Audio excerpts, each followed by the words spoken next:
ಏನ್ ತುಂಬಿದಾನ ಅವಳ ಮನಸ್ಸಿನಲ್ಲಿ ಏನಿದೆ ಅಂತ ನನಗೆ ಅರ್ಥನೇ ಮಾಡ್ಕೊಳಕ್ ಆಗ್ತಾ ಇಲ್ಲ. ಡೋಂಟ್ ವರಿ ಬಾಸ್, ನಾನ್ ಕಂಡಿಡ್ತೀನಿ.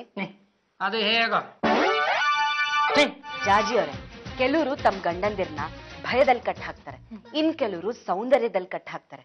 ಹೀಗೆ ಅನೇಕ ರೀತಿನಲ್ಲಿ ತಮ್ಮ ಗಂಡಂದಿರ್ನ ಹಿಡಿತದಲ್ಲಿ ಇಟ್ಕೊಂಡಿರ್ತಾರೆ. ನೀವ್ ಯಾವ ರೀತಿ ನಿಮ್ ಗಂಡನ್ನ ಹಿಡಿತದಲ್ಲಿ ಇಟ್ಕೊಂಡಿದ್ದೀರಾ ಅಂತ ಕೇಳ್ಬೋದಾ? ನಾನು ನನ್ನ ಹಬಿನ ಕಿರುಬೆರಳಲ್ಲಿ ಆಟ ಆಡಿಸ್ತೀನಿ. ಕಿರುಬೆರಳ? S, of course.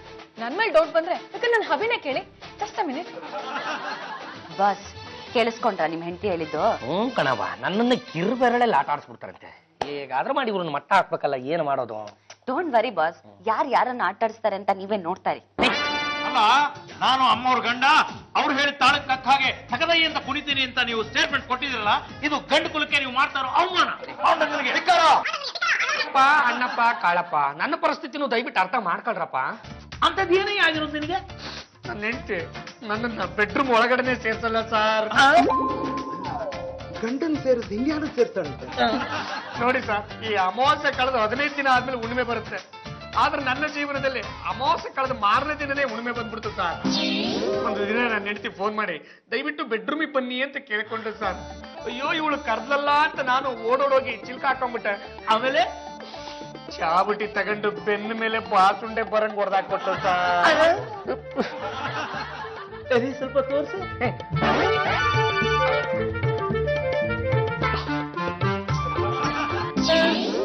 ನೋಡಿ, ನಿಮ್ಗೆ ಇಲ್ಲಿ ನ್ಯಾಯ ಸಿಗಲ್ಲ, ನಮ್ ಜೊತೆ ಬನ್ನಿ, ನ್ಯಾಯ ಕೊಡ್ತೀನಿ. ಬಾಬಾ, ಎಲ್ಗ ಹೋಗ್ತಾ ಇದ್ದೀರಾ? ನೋಡಿ ಸರ್, ಇವನು ನಮ್ಮನೆ ಅಳಿಯ ದೊಡ್ಡ ರೌಡಿ, ನನ್ನನ್ನ ಹೊಡಿಬೇಕು ಅಂತ ಇವನನ್ನ ತಂದಿಟ್ಕೊಂಡಿದ್ದಾರೆ. ವಾಟ್ ಅಂತ ಮೆಣಸಿನಕಾಯಿ ಘಾಟು. ಅಲ್ಲಿ ನೋಡಿ, ಪುರುಷರ ವಿಮೋಚನಾ ಸಂಘದವರು ಭಾವನ ಕರ್ಕೊಂಡು ಹೋಗ್ತಾ ಇದ್ದಾರೆ. ನಾನು ಕರ್ಕೊಂಡು ಹೋಗ್ಬಿಡಲ್ಲ. ಪುರುಷ ವಿಮೋಚನಾ ಸಂಘಕ್ಕೆ ಧಿಕ್ಕಾರ. ಧಿಕ್ಕಾರ. ನೋಡಿ, ನಾನ್ ಮಾಡ್ತಿರೋ ತಪ್ಪು ಅಂತ ನನಗೆ ಈಗ ಅರಿವಾಗ್ತದೆ. ಪ್ಲೀಸ್ ಅವ್ರನ್ನ ನನ್ನ ಜೊತೆ ಕಳ್ಸ್ಕೊಡಿ, ಅವ್ರನ್ನ ಚೆನ್ನಾಗಿ ನೋಡ್ಕೋತೀನಿ ಪ್ಲೀಸ್. ನಮ್ಮ ಅತ್ತೆ ಇಷ್ಟೆಲ್ಲ ಹೇಳ್ತಿದಾರೆ ಅಂದ್ಮೇಲೆ ಅವ್ರು ಹಾಗೆ ನಡ್ಕೊಳ್ತಾರೆ. ಬೇಕಾದ್ರೆ ನಾನ್ ಗ್ಯಾರಂಟಿ ಕೊಡ್ತೀನಿ. ನಮ್ಮನ್ನ ಕಳ್ಸ್ಕೊಡಿ. ಹೇಗ್ರಿ ಕಳ್ಸ್ಕೊಡಕ್ಕಾಗತ್ತೆ? ಇದುವರೆಗೂ ಗಂಡನ ನೆಟ್ಟಿಗೆ ನೋಡ್ಕೊಳಕ್ ಆಗ್ತಿಲ್ಲ ನಿಮ್ ಕೈಲಿ. ಗಂಡನ್ ಮತ್ತೆ ಕರ್ಕೊಂಡು ಹೋದ್ರೆ ಅದೇ ರಾಗ, ಅದೇ ಹಾಡು, ಅದೇ ತಾಳ. ಇಲ್ಲ ಸರ್, ಈಗ ರಾಗ, ತಾಳ, ಹಾಡು ಎಲ್ಲ ಬದಲಾವಣೆ ಆಗಿದೆ. ನೋಡಿ ಸರ್, ನಾನು ಇನ್ನು ತುಂಬಾ ಚೆನ್ನಾಗಿ ನೋಡ್ಕೋತೀನಿ. ಸ್ವಂತ ಗಂಡನ್ ಥರಾನೇ ನೋಡ್ಕೋತೀನಿ.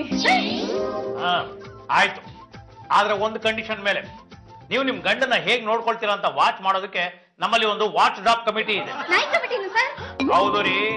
ಆ ನಾಯಿ ಕಮಿಟಿಯಿಂದ ನಮ್ಮ ಸದಸ್ಯರಾದ ಗೋವಿಂದರಾಜ್ ಅವರು ಬರ್ತಾರೆ. ಆ ಪುರುಷ ವಿಮೋಚನಾ ಸಂಘದವ್ರನ್ನ ಮುಂದಿಟ್ಕೊಂಡು ನಿಮ್ ಹೆಂಡತಿಗೆ ಸರಿಯಾಗಿ ಬುದ್ಧಿ ಕಲ್ಸಿ. ಮೊಯ್ತೋರ್ಲಿ ನನ್ನ ಹೆಂಡತಿ ಅವಳು ಬಂದು ನನ್ನ ಕಾಲುಗಳನ್ನ ಹಂಗಂಗೆ ಒತ್ತಬೇಕು. ಆ ತರ ಮಾಡ್ಕೊಳ್ಳಿಲ್ಲ ಅಂದ್ರೆ ನನಗೆ ಕಾಲುಗಳಿದ್ದು ಏನು ಪ್ರಯೋಜನ?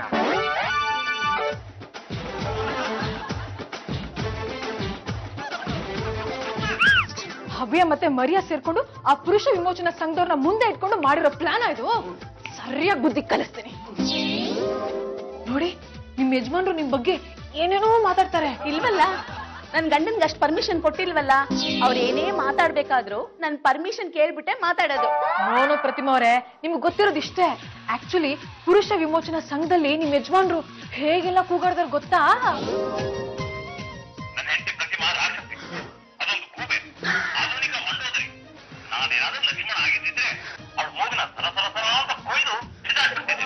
ಸಾಕು, ಆಫ್ ಮಾಡಿ. ಈಗ್ಲೇ ನನ್ ಗಂಡನ್ ಕರ್ಕೊಂಡ್ಬಂದು ಬುದ್ಧಿ ಕಲಿಸ್ತೀನಿ. ಅಷ್ಟ್ ಮಾಡಿ ಮೇಡಮ್.